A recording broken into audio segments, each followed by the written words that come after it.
Hello everyone, welcome back to my channel. Before starting the video, please subscribe and keep watching for more details videos. Aryna Sabalenka on Roland Garros Outburst. It's painful to be judged for Aryna Sabalenka said it is painful to be remembered only for a Roland Garros outburst and that everyone judges you for a comment made in the heat of the moment. Even 2 months on from the event, Sabalenka feels she is still making up for her comments following her loss to Coco Gauff in the French Open final, which many interpreted as dismissive of the American's victory. The backlash was fierce, prompting an apology from Sabalenka to Gauff. But even as she turned her attention to the Cincinnati Open, Sabalenka said she is still being judged for that moment. "There are people who don't understand the intensity we bring to competition," she said. "I went to the press very angry with myself and frustrated with the result. It's painful to see how, in the moment when you say something without thinking clearly, everyone judges you and completely forgets who you are and what you've done before. Amomi was overexcited and made a complete mistake. It was hard to explain, but I've learned a lot from what happened. I think people can understand me better now. I like to think people realize that on the court I can scream and be very focused on achieving my goals, but that I'm also a fun, friendly, and easygoing girl who enjoys other things in life." After losing in the Wimbledon semifinals, Sabalenka opted to skip the National Bank Open in Montreal, making the upcoming Cincinnati tournament her first on the hard court ahead of the U.S. Open. Speaking of the break, Sabalenka said she felt she needed it to mentally refresh. "The season has been really intense. It's impossible to be at my best every week. I realized after Wimbledon that I needed a break, and it's been great to do so," the 27-year-old said. "Now I feel much fresher physically and mentally. I decided not to play in Canada because I consider it very important to manage the available energy as best as possible. The season is long and exhausting, and now a key stretch for me arrives. I am defending the title in New York, and I love approaching a Grand Slam in that way. I just hope that all the lessons I have learned from the last few Grand Slam tournaments will help me reach my maximum level."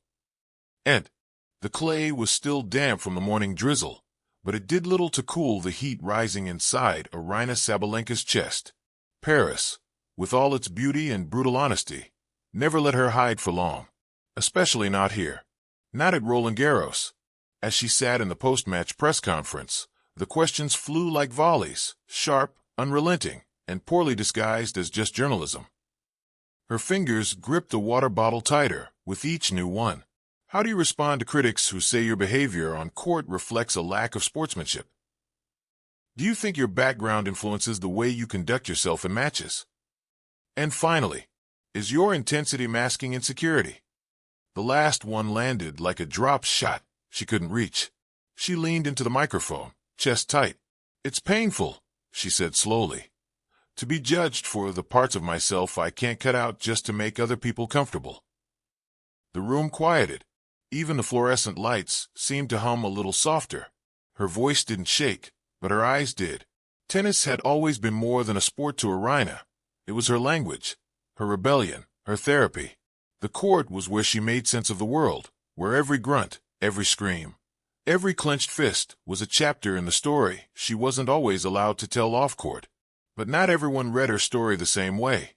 To some, she was too loud, too angry, too intense.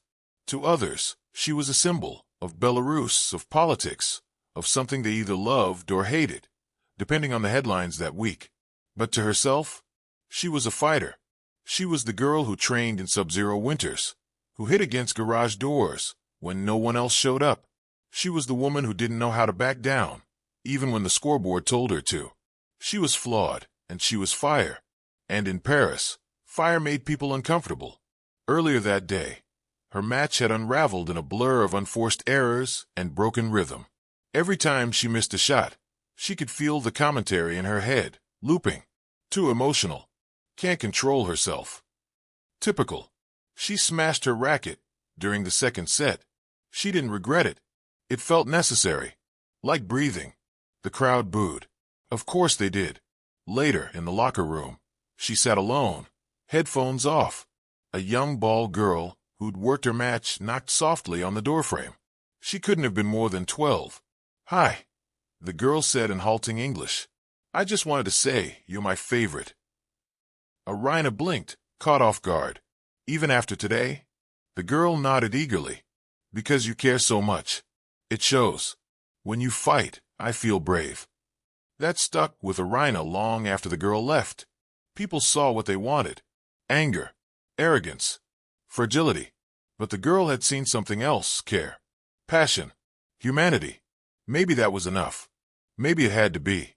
That night, social media was a war zone. Clips of her outburst. Slow-motion replays of the racket smash. Armchair psychologists diagnosing her like a lab rat.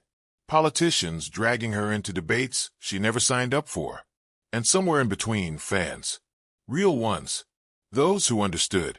Who didn't need her to be polite or palatable to believe in her. She opened a message from a teenage girl in Warsaw. Thank you for showing that being emotional isn't weakness. I scream into my pillow when I lose. You scream on court.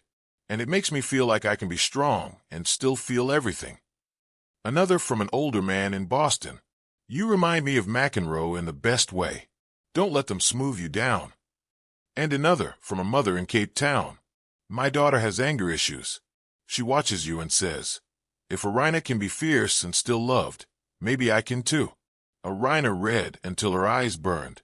The next morning, she returned to practice. She didn't want to, but she needed to. The clay greeted her like an old friend, honest and unforgiving. Her coach stood by the net, expression unreadable. Are you ready? He asked. No, she admitted. But I'm going anyway. That had always been her way. She hit forehands like they were apologies, then like they were declarations, and finally, like they were neither, just strokes of who she was. Her team didn't ask questions. They knew. They'd seen the girl behind the headlines, the woman behind the war paint. A few days later, a reporter asked if she regretted what happened. Aryna paused. I regret that people think I'm only that moment, she said. That they can't hold both parts of me, the fighter and the flawed, the champion and the human. She inhaled deeply. But no, I don't regret showing up. I don't regret being full of fire. Because I've tried hiding it. And that was worse. She smiled, tired but clear-eyed. If someone wants to judge me, fine. But they should judge the whole picture, not just the parts that make a good headline. Weeks later, back in Minsk, she trained alone under a pale sun. No cameras, no questions. Just her racket, and the silence between points. In that space, she wasn't a villain or a hero. She wasn't a controversy or a role model. She was just Aryna. And that had to be enough. Because in the end, it wasn't about being understood by everyone. It was about being honest with herself. Even when it hurt. Especially when it hurt. And as she served one more ball into the dusky sky, she whispered the words like a mantra. Not just for the journalists, or the fans, or even for the girl who had called her favorite. But for herself. It's painful to be judged for the fire that keeps you alive. And then she served again. And again. Until it all made sense.